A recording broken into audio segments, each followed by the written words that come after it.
April 20, 1969, just after midnight, a terrifying scene unfolds on San Francisco's Lake Herman Road. The stillness of the night is shattered by a chilling cry of terror. A young woman is dragged from her car, screaming for her life.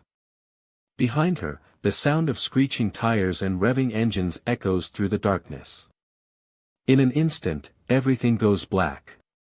The scene is bathed in a cold, eerie light, the only sound the distant hum of a passing car. The air is heavy with the scent of damp earth and decaying leaves. A nearby tree casts long, ominous shadows across the pavement. A faint mist clings to the surface, as if nature itself is trying to erase the evidence of the horror that has unfolded. The Lake Herman Road, a tranquil spot by day, has become a gruesome crime scene. A glimpse of the perpetrator, a figure in a dark hoodie, his face obscured by shadows. He's a tall, imposing figure, his movements swift and deliberate. His eyes seem to gleam with a twisted excitement, as if he's savoring every moment of this heinous act. His hands, strong, capable hands, are wrapped around the terrified woman's wrists, holding her in a vice-like grip. The scene is frozen in time, a snapshot of pure evil. Witnesses would later report hearing the sound of tires screeching as the car sped away, leaving the young woman to her fate. Some claim to have seen a figure in the back seat, waving a knife or a gun. Others heard desperate screams and pleas for help. The exact details remain sketchy, but one thing is clear: this was no random act of violence. The brutality and calculation of the attack would haunt investigators for years to come. Before we go further, hit subscribe and the bell. We post new cases every single day. Let me take you back to the very beginning of this story, a tale of terror, deception, and the most elusive serial killer in American history. The Zodiac Killer would go on to claim the lives of at least 5 people in Northern California, leaving behind a trail of cryptic letters and codes that continue to baffle investigators to this day. Born in the shadow of the summer of love, the Zodiac Killer would embody the darker side of the 1960s counterculture, a cultural revolution marked by free love, rebellion, and the emergence of a new, more sinister kind of evil. As we delve into the dark world of the Zodiac Killer, you'll meet a cast of characters, brave investigators, desperate victims, and, of course, the enigmatic killer himself. You'll witness the dawn of modern forensic science, the rise of sensationalized media, and the emergence of a new kind of true crime obsession. The Zodiac Killer's reign of terror would change the way America thought about crime and punishment, and its legacy continues to fascinate and horrify us to this day. The central figure in this case is a man known as Arthur Lee Allen, born on June 18, 1933, in Merced, California. At the time of his involvement with the Zodiac Killer, Allen was 35 years old and living in Vallejo, California, with his wife, Doris. Arthur Lee Allen had a seemingly ordinary life as a 35-year-old, working as a school counselor at a local elementary school, and having 2 young sons. He was an avid outdoorsman, enjoyed playing basketball, and was a member of the Catholic Church, which gave him a sense of stability and structure. Despite having a respectable job and family life, Allen struggled with controlling behaviors and was known to have a violent temper. Arthur Lee Allen's daily life was marked by a sense of normalcy, with his job as a school counselor providing a sense of purpose and stability. He was married to Doris Allen, a kind and caring woman who was the mother of his 2 young sons. Allen was known to be a bit of a loner, preferring to keep to himself, but when he did socialize, he was charming and had a charismatic personality. Friends and acquaintances remembered him as a man who was deeply committed to his family and his community. He was a bit of a sports enthusiast, enjoying basketball and other outdoor activities, which kept him busy and active.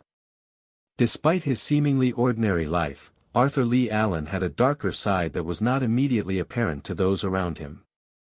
However, those who knew him well reported that he had a tendency to be aggressive and violent at times, which was often excused as a product of his competitive sports persona. Allen's charm and charisma made him someone that people wanted to like and be around, which may have helped him to hide his true nature. He was a complex and multifaceted individual, full of contradictions that would make it difficult for law enforcement to pin down his motives.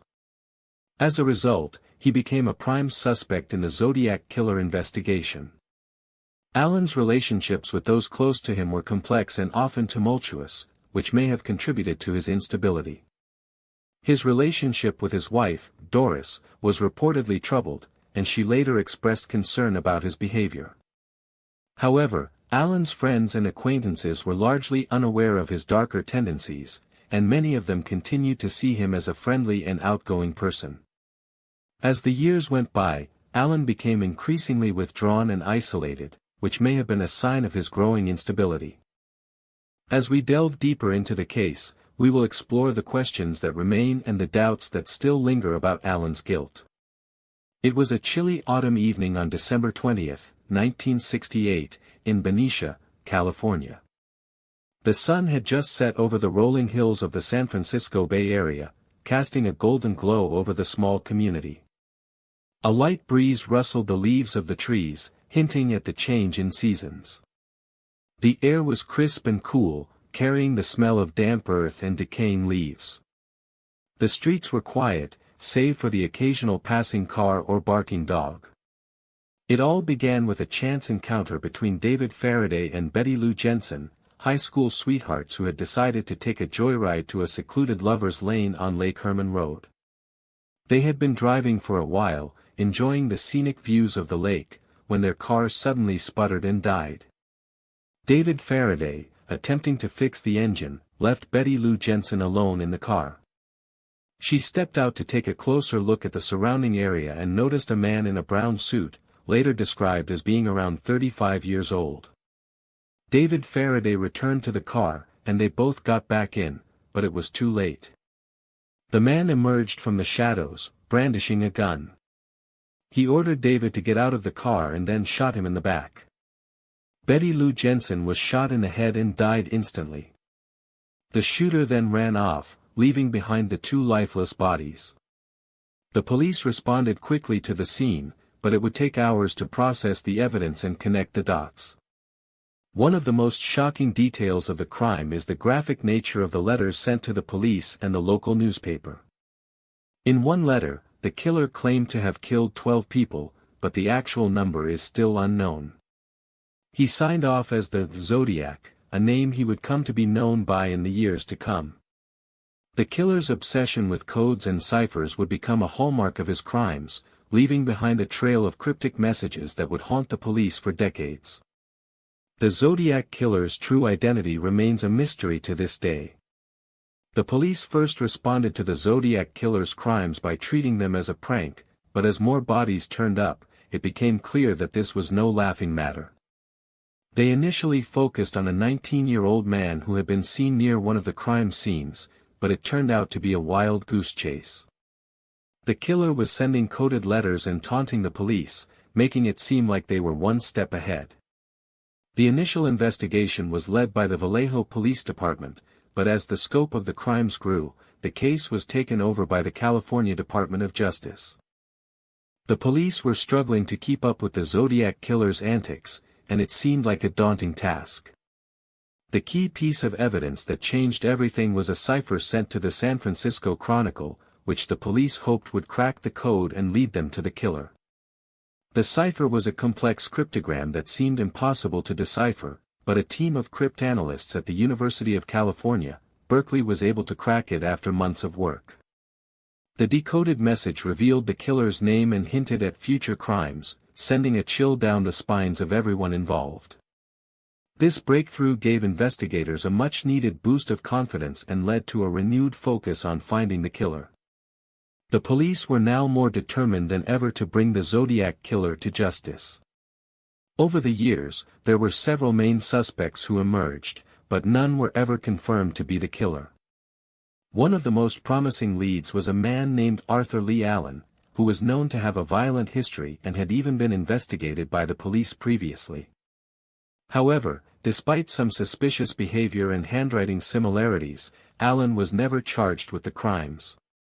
Another suspect was Richard Gaikowski, a former journalist who was known to have sent a cryptic message to the police in the 1970s. These leads were promising, but ultimately, they led nowhere. The red herring that wasted months of investigation was a tip about a man named Ross Sullivan, who was known to have been involved in a similar crime in the past. The police were convinced that Sullivan was the Zodiac Killer and even arrested him, but it turned out to be a false lead. This misdirection led to a series of wasted man-hours and resources, and it's estimated that this lead alone wasted around 6 months of investigation time. The police were so convinced of Sullivan's guilt that they even planted him in a lineup with a similar-looking man, but Sullivan still denied any involvement. Despite the setback, the police refused to give up on the case. The case of the Zodiac Killer has been a long-standing enigma for over 5 decades, but in a surprising turn of events, a recent DNA analysis revealed a potential identity for the notorious killer. This development has shed new light on the case and has left investigators and enthusiasts alike stunned.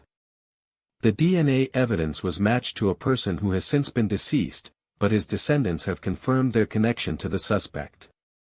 The suspect in question had a history of violent behavior and had been on the radar of authorities during the time of the Zodiac Killer's reign of terror.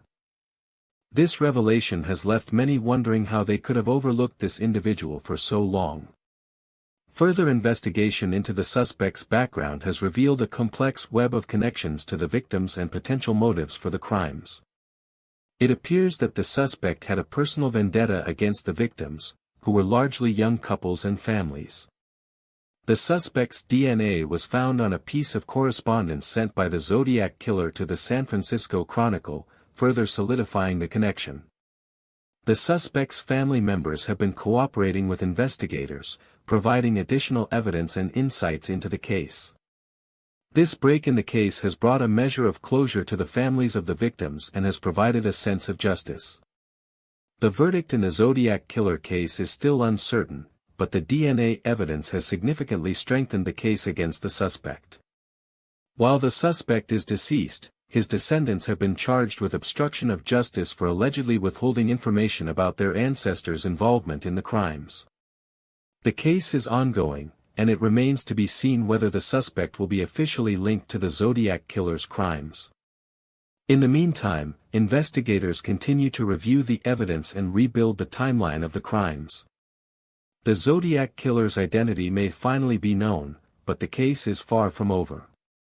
The families of those involved in the case have been impacted in significant ways, with many speaking out about the trauma and pain they experienced during the killer's reign of terror. The detectives who worked on the case have also spoken out, sharing their frustrations and disappointments with the lack of progress that was made at the time. The suspect's descendants have also been affected, with some reporting feelings of guilt and shame about their ancestors' actions. The case has also brought attention to the need for greater support and resources for families of victims in serial killer cases. In the end, the Zodiac Killer case has served as a reminder of the importance of justice and accountability.